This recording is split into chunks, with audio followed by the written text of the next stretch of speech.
there was a lot of very like muscly, like you can just like put it in the chat and just be like, Yes. you're out of line. And I'm like, Yep. guys, that is not going to go well when somebody actually does it. So like you're making an invitation that you can't actually like follow through on. You know, your mouth is writing a check that your heart cannot cash. So like, let's not.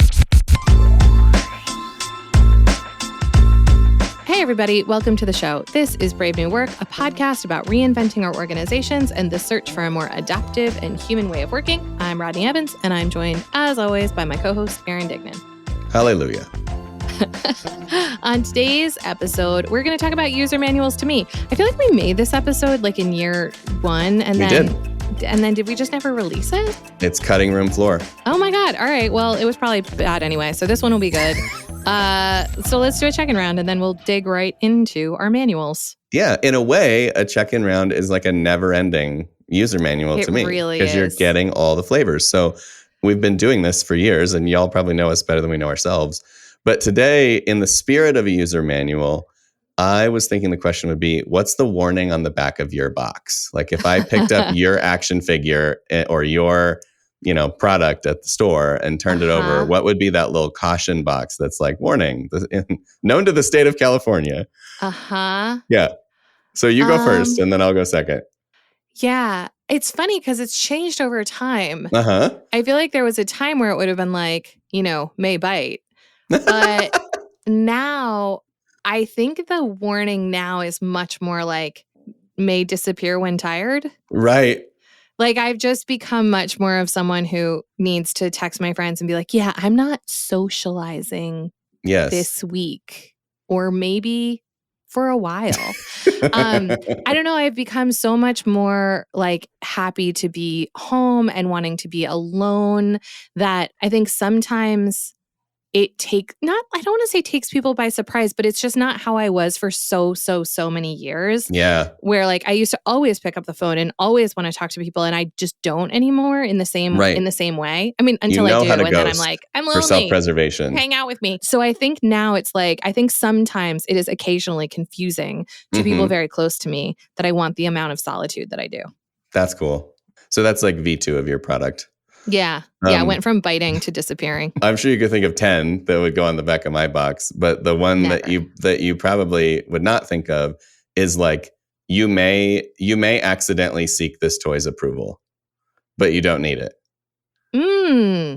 Because I have a lot of people in my life that when we talk heart to heart, they're like, I just don't want, like, I want you to approve or think I'm good or whatever. And I think it's because, as we talked about on the last episode we recorded, I can also be critical and I can also be judgmental in a way that I'm not proud of.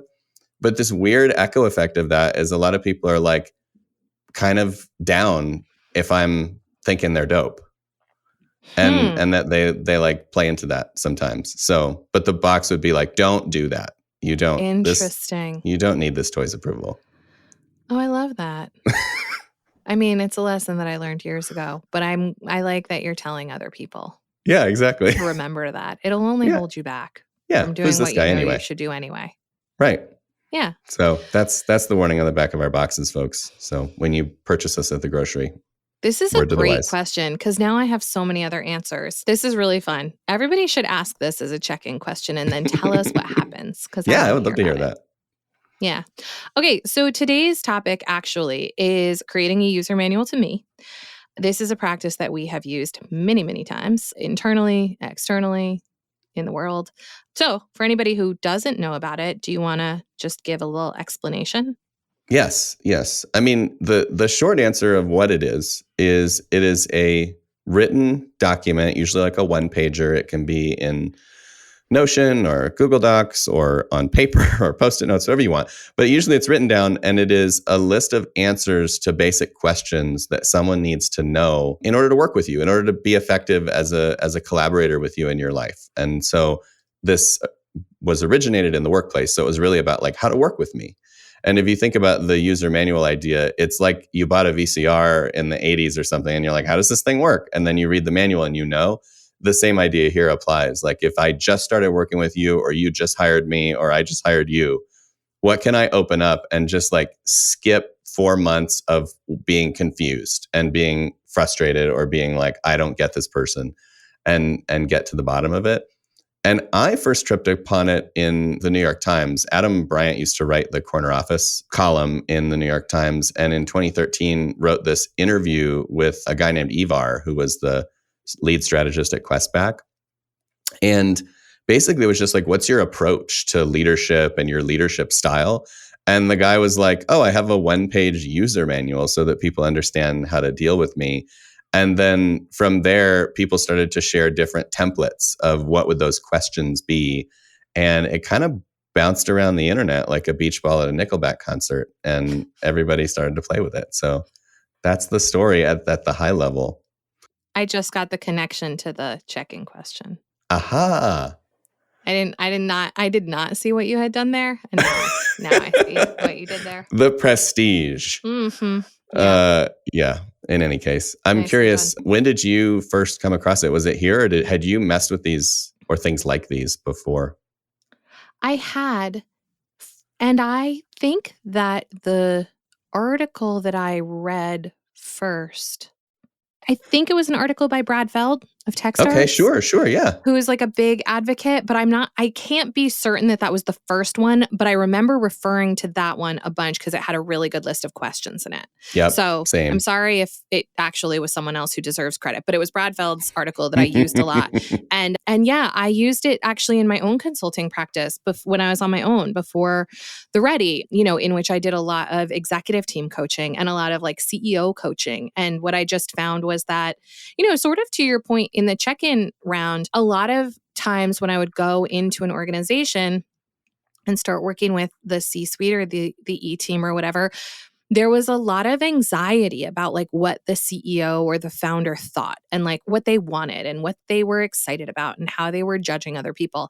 And so what I found was that by asking the senior most person to go first in terms of clarifying what might be understood, it really created both a lot of clarity for people, who, most of whom were like projecting their own shit onto this person who wasn't really thinking too much about them, but then also just created an opening for a lot of conversation about like what might be misunderstood or being misinterpreted and what kind of stories were getting told that weren't really true.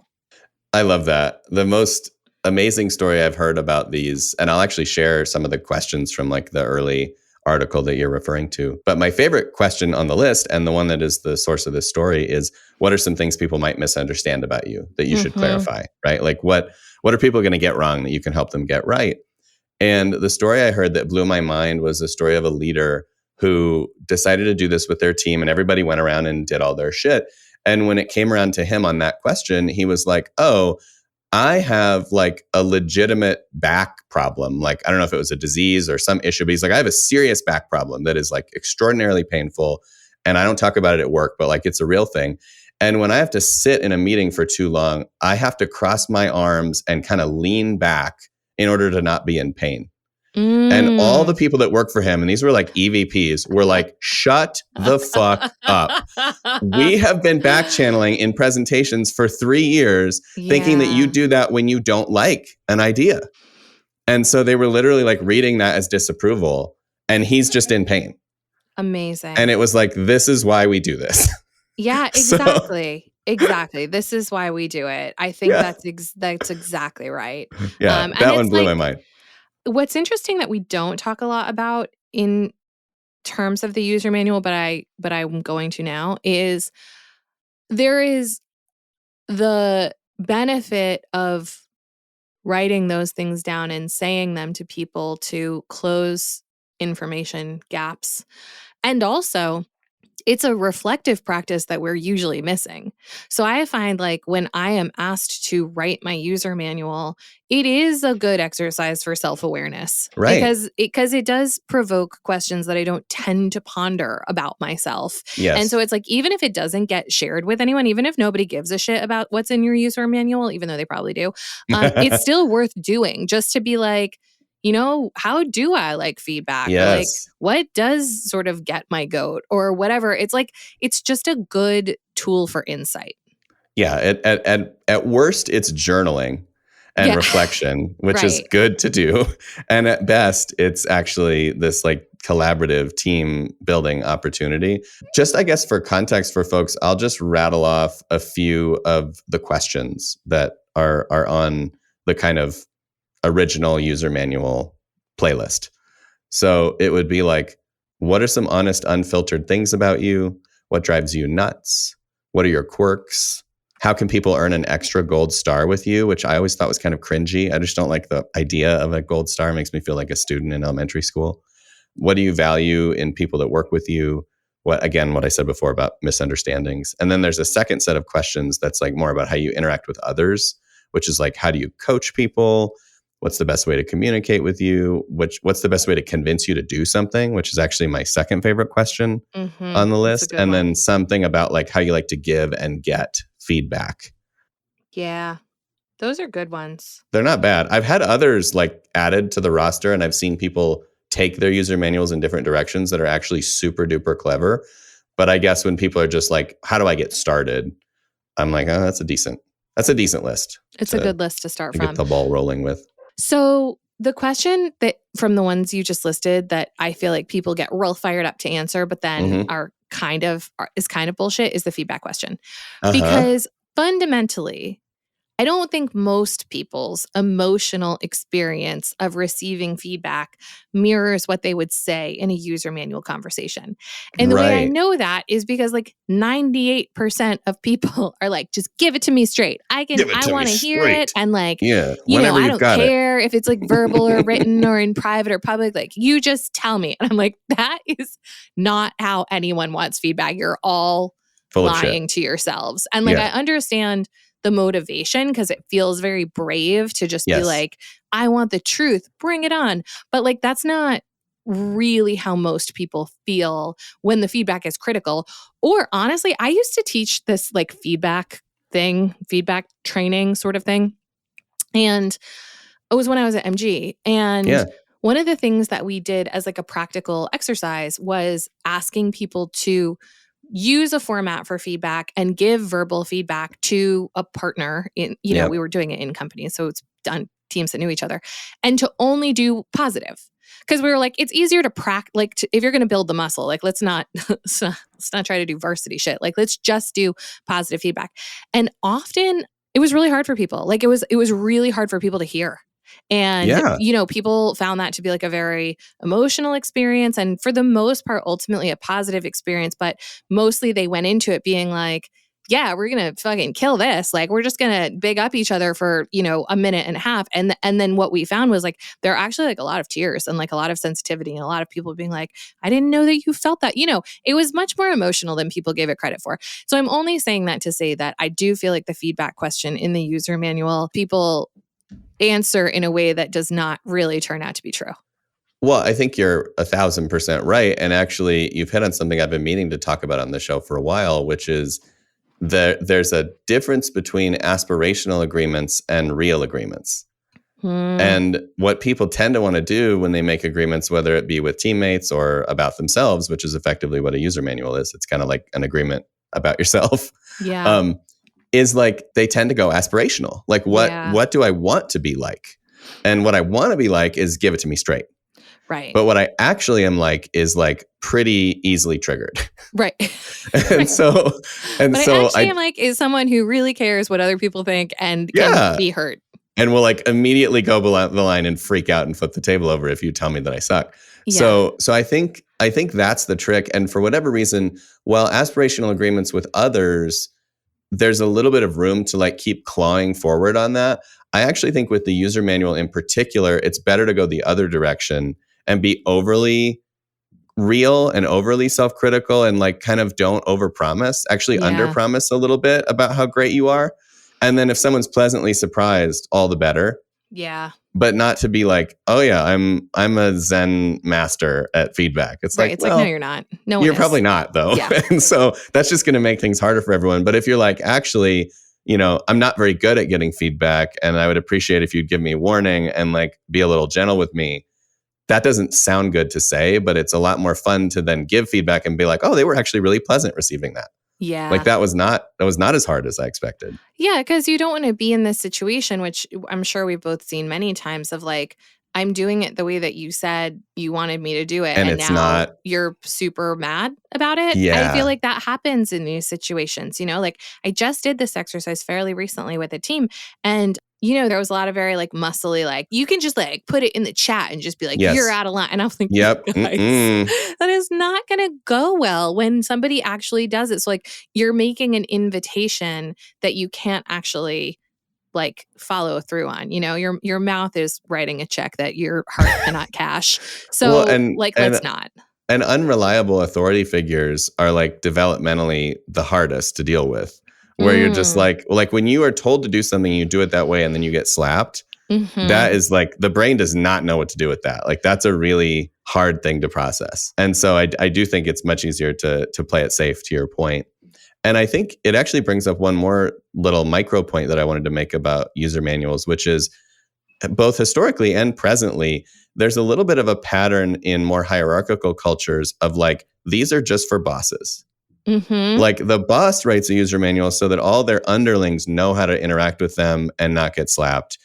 And there's not really a request for the opposite direction. Yeah. And there's not really a willingness to like accommodate the needs of everyone else. And I think when that happens, that's not user manuals as we, or at least I, have historically like been excited about them. That's like using them as a weapon. Totally. And like just management theater again. And it's much more fun to like get a whole team around the table doing this. And actually one of my favorite memories of our work is like I was in Europe. We did user manual with a leadership team at a fashion brand. And we went to this really cool restaurant, got a private room, got a bunch of drinks.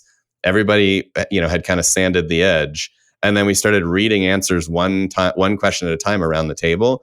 And it was amazing. Like so funny, like people just laughing and having big aha moments and just like really enjoying the idiosyncrasies of their colleagues.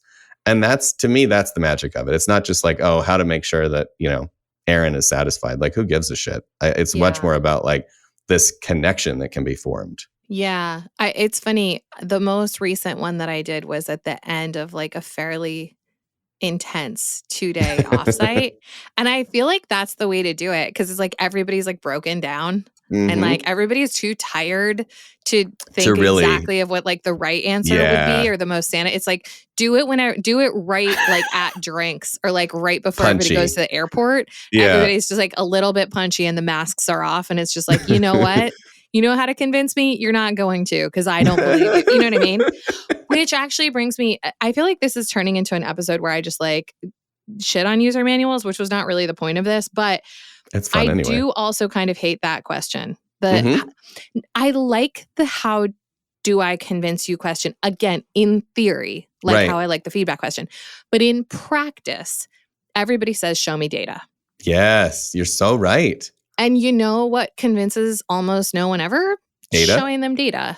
Yeah, I mean, look at our political parties. Right? I mean, like, especially, it's not like it's one thing when it's like, your financial advisor is showing you data on how a stock performs. Yeah. Within a team, the idea that you are going to convince one another just based on data is ridiculous. It's bonkers. Like it's just never going to happen. And I think that it feels like an easy answer to give and like sort of a non-controversial answer, but I don't generally think it's true. Like I generally think the way that you convince people on your team is through your reputation and your influence and sometimes because of identities you hold or power you have or, or coercion or whatever, because they don't want to disappoint you. Like there's a lot of ways that people get convinced of things in teams and most of them have nothing to do with data. So I think for both of those questions, I would put a little warning label on those to be like, look a little harder if these are the answers you're getting. Mileage may vary. I think there's a hack in there actually that's good for a lot of these questions and others that may come up if you're not getting the disclosure that you're really looking for. One is just to invert the question.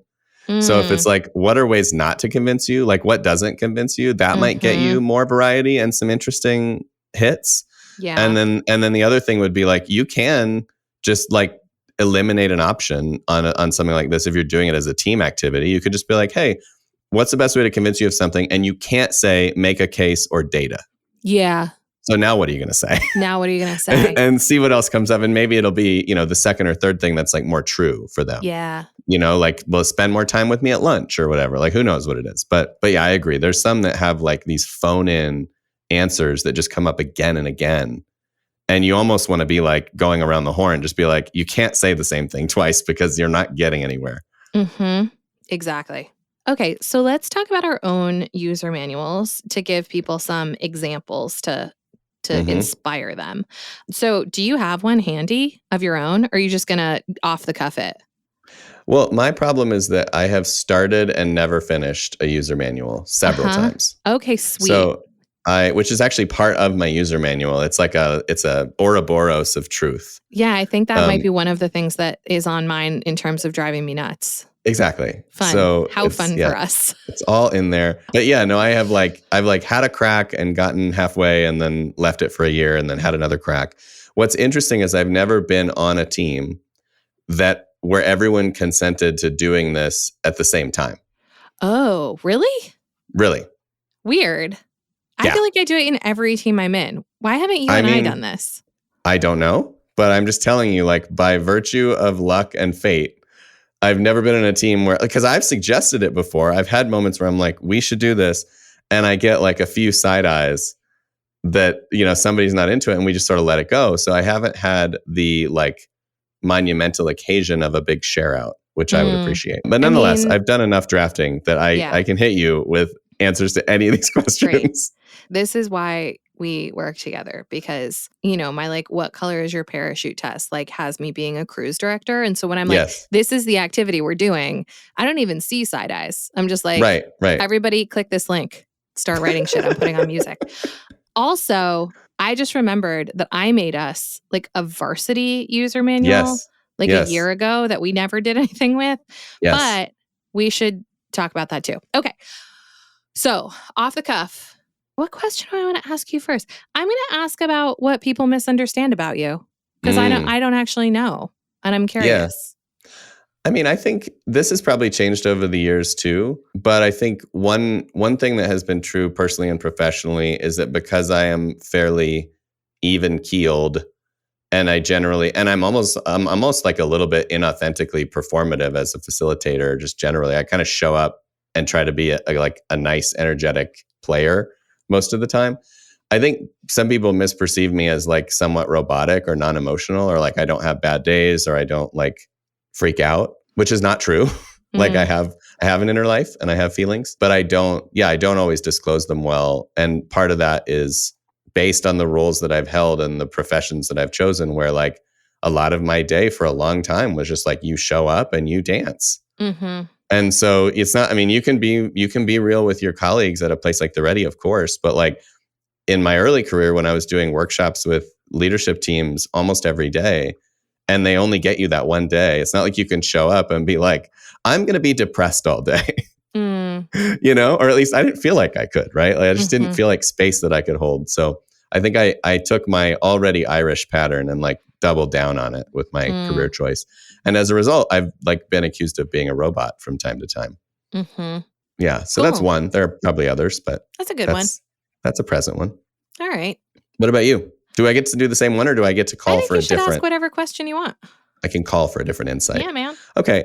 I want to do the one I like the least in the way it's phrased with you, because I actually care about the meaning, which is how can people earn an extra gold star with you? Like, how do people get ahead with you reputationally? Or maybe there are many ways. I don't know. There are so many ways. A few things come to mind. So the first thing is, have you ever taken the like love language quiz? Yes. Okay. What's yours? Touch. Interesting. Okay. Mine is acts of service. So is my wife. Uh-huh. So for me, what I've learned about that, I don't remember, it was like one of my friends who was like, we should take this. We did it one day, like, sitting at the lake house. And the thing is about people who have acts of service as their primary love language is that if someone like does something for them, it really earns a lot of brownie points. And if someone says they're going to do something for them and doesn't, the interpretation for acts of service people is you don't care about how I feel. Right. Because this is like the most important thing to me is like, is fulfilling promises. And so promises unfulfilled are like much deeper than what the promise was in and of itself. Yeah. So people who are like just impeccable with their word always gain a gold star with me, because it can like, then like my brain can be calm. Yep. The thing that I wrote down, which I do still believe, is people can always earn an extra gold star with me when they're like doing their own work. So, I just like appreciate people who are aware of what their own edges are or their own, like blind spots are, and are actively pursuing self-actualization or betterment or balance or whatever they're pursuing. I always have more time for people who are like, I'm imperfect, but I'm working on it, than people who are like, I'm fully baked, eat it. Yeah. Yeah. So I think those two are pretty big ones for me. Interesting. Yeah. And I would truly love to know what I was thinking about in 2020 when I wrote this, because I have no recollection at all. That's funny. Do you find that you try to perform the thing that you want? No. Like, right. Okay. I mean, the being on my own journey thing, I think so. Like, I don't, like, I can't imagine if I wasn't someone who always was doing my own work that I would be like, other people should be in therapy, but not me. You know what I mean? Like, I think that feels more like, I was joking with someone the other day that I was like, my theme of 2023 is like, I'm not doing your work if you're not doing your work. Is like, because it's just come up in a bunch of different pockets lately. So I think not so much in that case, but the acts of service thing, not at all. Like, right. I am obviously, like, I am someone who like fulfills my commitments pretty consistently. Sure. But I think I tend to show up more in the way that other people care about than mirroring that. So Ed's not really an acts of service person. He is for me, but like that is not how he his need cares to be loved. So yeah, not so much. Got it. Yeah. That tracks. One more? Yeah, set? I do. Okay. So this is from the Varsity user manual that I wrote for us, and then we never did. So I'm going to pull a question out of it. And for people who are not familiar with conscious leadership, there is this concept of being above the line and below the line. And basically that maps to like being in reactivity or being in presence. And, when we are below the line, we are reacting, usually from the perspective of like a hero or a villain, or what's the third one? A victim. So, what pulls you below the line, Aaron? Yeah, my favorite way to ID this is like below the line for me is committed to being right, and above is committed to being curious, which is, that's how I clue into like where I'm at. Mm-hmm. And so usually when I want to be right is like when someone is either trying to bring up a theoretical conversation with me and it feels like they haven't done their homework, but they're very convicted. Mm-hmm. Or they're like bought into ideologies that I don't subscribe to. Mm-hmm. So like that can be hard for me because I'm like, I don't know how to meet you in the middle on this because I don't agree with your facts.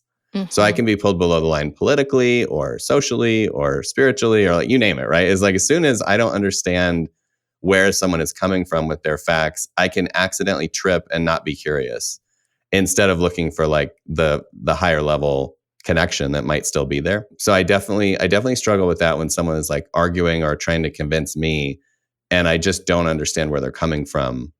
That can be a challenge. And then the other thing, which and we've talked about on the show in previous episodes, et cetera, is like, I want to be liked. I want to be admired. And so if a conversation is going in the direction of like, I don't like you, you're not working for me right now, then that can also, if I'm not ready to hear that, or I'm not in a good headspace or I didn't sleep right, like that can also quickly pull me down to where I'm just like, I just don't like this feeling. And so mm-hmm. I'm gonna dwell in like being defensive or like rationalizing or why you're wrong, basically, and how I am so great. So that I think those are ways that I get stuck down there. And historically, like the trick for me is just like going slow enough to notice that I'm down there. Mm-hmm. And then I can move up. But usually those are the triggers, I would say. Yeah. Yeah. It's good to know. Why don't I throw it back to you and have you do the other one that you were interested in? What am I worried about?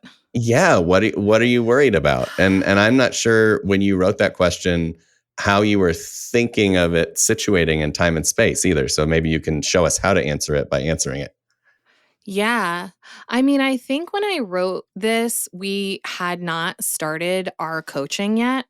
Sure. And it felt like there was just a lot between us that was like percolating under the surface. And we had not figured out how to really talk about any of it. Just And like so I think my fears that weren't desire. disclosed. Yeah, exactly. I think my desire in writing it was like, it was not going to solve all of the problems, but like, could we at least start to get at some of what is really going on below the surface? Mm-hmm. And I think at the time, one of the things that we were really swimming around in was like roles. Yep. And so, because that was difficult for us, because it was difficult to figure out, where our boundaries were and where we did want to overlap and where you were ready to step away from things and where I was not sure if you trusted me with certain things or if you were holding them out of habit. I think the "what are you worried about" question for me was really like I think I felt at the time like you were worried about things that you weren't telling me. And I think that did end up being true. So I think that's what was going on at the time. In terms of what I'm worried about now, you've caught me on an interesting day. There are a lot of things I'm worried about right now. I think the easiest one to talk about is I have this weird feeling that's like there's all of this stuff at work that feels very nascent. Mm. And it whether that's like where the book is or where the future of HR work is or where some partnerships are. And it's like what is happening in the world right now feels so unpredictable to me. Yeah. And it worries me to be growing things for an environment that like I can't fully understand. Yeah. And so even when I like look at the garden and I go like, these are good things, like these are dope vegetables and flowers, I'm like, will the environment be hospitable enough and will we meet it at the right time so that this stuff can survive? Yeah. So that worries me. I would say that is something that feels it's funny because I have worry about it but not anxiety. Like because mostly I can't really do much about it, but it's something that like comes up for me a lot. So that's one thing, but there's a lot. It's a fun one because, and what I like about varsity questions generally, although this may not be true for all of your varsity questions, is that they're often like more replenishable. In the sense that like that's going to be true for you for a while, and then if I asked you in 90 days, I might get a slightly different answer, and then another one, and then another one, and that's like cool. That's like we're steering the understanding on top of the surface of what's changing, as opposed to some of these things that are more like character traits that don't seem to move as much.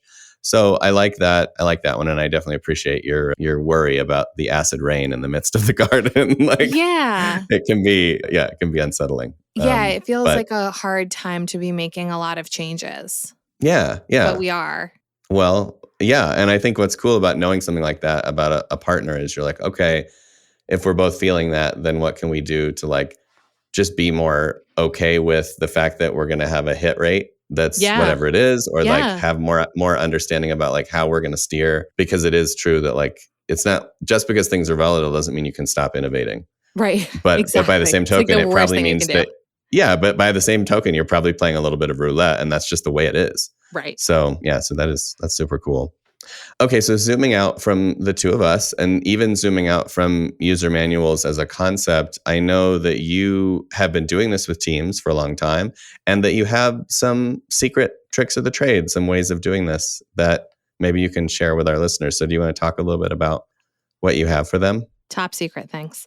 Yeah. If you all want them, I will give you a link to a user manual document that has a facilitation guide.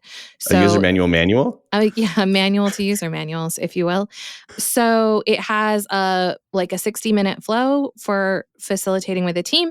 It has the questions about you that Aaron and I have talked about. It has questions about how others relate to you. It has debrief questions as options, a section on identifying some team patterns based on what we hear from everyone in the group, and then a section for proposed team agreements to take away once you've noticed what those patterns are. So if you want it, email podcast@theready and you shall have it.